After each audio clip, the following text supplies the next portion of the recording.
diferente das histórias que eu ouvi, a minha história teve um começo no fim.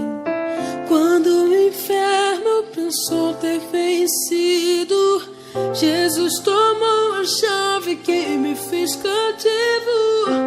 E esse amor perfeito me fez entender que, diferente das histórias de TV, na minha história, Cristo é o mocinho. Na vida real, o maior vilão sou eu.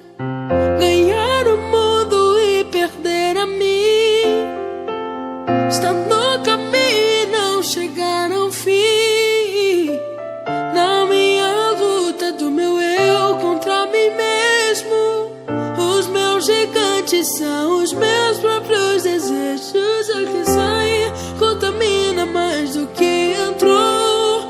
Só Deus sabe o perigo de um homem sem amor. Olhar pra cruz é como olhar para o espelho.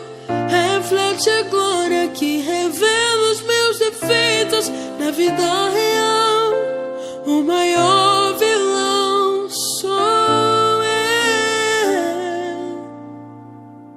Na vida real, o maior vilão sou